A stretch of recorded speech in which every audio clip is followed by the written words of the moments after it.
तो हेलो बच्चों, क्या हाल चाल? बढ़िया एकदम। तो आज हम आपको पढ़ाने वाले हैं इलेक्ट्रिक फील्ड लाइंस के बारे में।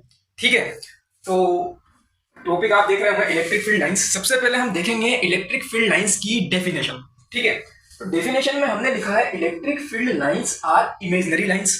मतलब इलेक्ट्रिक फील्ड लाइंस जो है वो इमेजनरी लाइंस होती है, मतलब काल्पनिक रेखाएं। ये कोई रियल में नहीं होती, ये जस्ट हमारी केवल एक कल्पना है। ठीक है।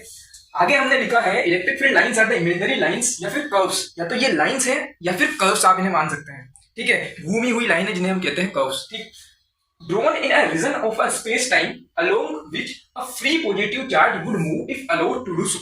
मतलब अगर इन इलेक्ट्रिक फील्ड लाइंस या फिर इलेक्ट्रिक फील्ड कर्व्स के ऊपर हम किसी पॉजिटिव चार्ज को रख दें या उनके अलोंग किसी पॉजिटिव चार्ज को रख दें, तो वो पॉजिटिव चार्ज जिस डायरेक्शन में वो लाइन घूम रही है या जिस डायरेक्शन में वो कर्व मुड़ रहा है, उसी डायरेक्शन के अलोंग हमारा पॉजिटिव चार्ज भी क्या करेगा, मूव करेगा।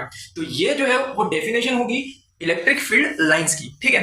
सेकेंड पॉइंट हमने यहाँ पर मैंने फोटो में जो है वो आपको दिखाया भी है कि मान लीजिए ये पॉजिटिव चार्ज है और ये इलेक्ट्रिक फील्ड लाइंस है। अगर मैं पॉजिटिव चार्ज को यहाँ रख दूं तो ये जो है वो इसी लाइन के अलोंग मूव करने लगेगा। ठीक है। अगर लाइन सीधी है तो कुछ इस तरीके से मूव करेगा, कर्व है तो कुछ इस तरीके से मूव करेगा। ठीक है।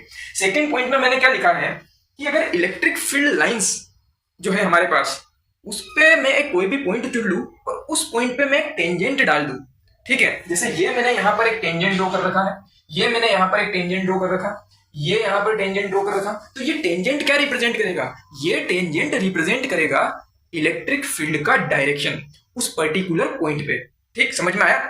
दोबारा फिर बताता हूं कि अगर हमने किसी भी इलेक्ट्रिक फील्ड लाइन पे कोई भी एक पॉइंट चुना और उस पर टेंजेंट ड्रॉ कर दी, तो वो टेंजेंट क्या रिप्रेजेंट करेगी? इलेक्ट्रिक फील्ड का डायरेक्शन उस पर्टिकुलर पॉइंट पे। ठीक। जैसे ये कोई भी इलेक्ट्रिक फील्ड E1 का डायरेक्शन, ये इलेक्ट्रिक फील्ड E2 का डायरेक्शन, ये इलेक्ट्रिक फील्ड E3 का डायरेक्शन। ठीक है। तो ये हमारा सेकंड पॉइंट। थर्ड पॉइंट में मैंने आपको बताया है कि आखिर इलेक्ट्रिक फील्ड लाइंस कहीं ना कहीं से तो बनती होगी, या तो पॉजिटिव चार्ज होता होगा या नेगेटिव चार्ज होता होगा। तो अगर हमारे पास पॉजिटिव क्यू चार्ज है तो वहां से जो इलेक्ट्रिक फील्ड लाइंस बनेगी वो बाहर जाती हुई बनेगी। किधर जाती हुई? बाहर जाती हुई। और अगर नेगेटिव चार्ज है तो वो उस चार्ज के अंदर आती हुई बनेगी। ठीक है। अब इसको कैसे याद रख सकते हैं? इसको आप ऐसे याद रख सकते हैं कि मान लीजिए आपने स्वामी विवेकानंद जी के बारे में तो पढ़ा होगा। ठीक है। कहा जाता था कि जब वो किसी कमरे में बैठते थे तो कमरा अपने आप प्रकाशमय हो जाया करता था।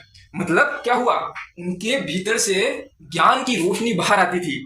तो वही जो है यहाँ पर पॉजिटिव चार्ज काम कर रहा है, बिल्कुल स्वामी विवेकानंद जी की तरह।